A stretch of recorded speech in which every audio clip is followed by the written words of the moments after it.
تو تمام جو خوشیاں منا رہے ہیں بڑی اچھی بات ہے، دعوت اسلامی والوں کو خوشی منانا چاہیے اور دعا کرنی چاہیے. ہم بھی دعا کرتے ہیں کہ اللہ تعالیٰ ان کو اس سے توافق کے ساتھ عمر دے اور جو کہ دینی کام کر رہے ہیں وہ اللہ قبول فرمائے. عقائد اہل سنت کی ترجمانی کی ہے، پاسبانی کی ہے. بڑی بڑی شخصیات میں سے وہ ایک شخصیت امیر اہل سنت، امیر دعوت اسلامی. تو سچی بات یہ ہے کہ اہل سنت و جماعت کے عظیم بزرگ اور محسن ہیں.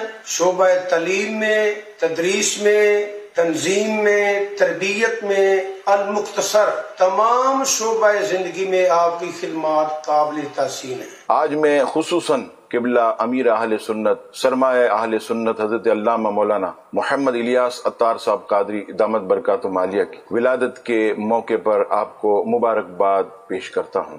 مزید پھلے پھولے بہرحال یہ بڑی خوشی کا موقع ہے اور یہ بہت کم لوگوں کو یہ خوشی نصیب ہوتی ہے کہ ادارے کی بنیاد رکھی اور پھر ادارے کو پھلتا پھولتا دیکھتے ہیں، ادارہ پھل دینے لگتا ہے. آپ کے یہ اخلاص کی برکت ہے. اور آپ کو دعوت اسلامی کی ترقیوں پر، اس کی بلندیوں پر خصوصی مبارکباد بھی پیش کرتا ہوں. آج ان کی بنائی ہوئی تحریک دعوت اسلامی کا کام دنیا جہاں کے اندر پوری آب و تاب سے جاری و ساری ہے. وہ مدارس ہوں، وہ کتابوں کی اشاعت ہو، وہ واعظ و نصیحت ہو، وہ زندگی کے تمام شعبوں سے ریلیٹڈ افراد کی اصلاح و تربیت ہو.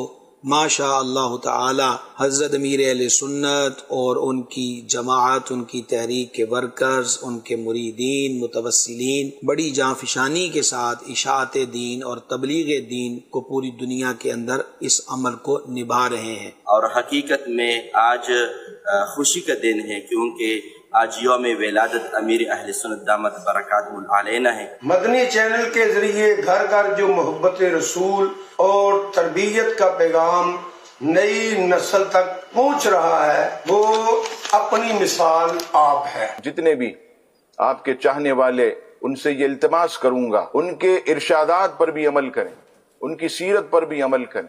اور قبلہ امیر اہل سنت وہ ہستی کہ جن کے دل کے اندر نہ کسی کے لیے میل، نہ کسی کے لیے بغض، نہ عداوت.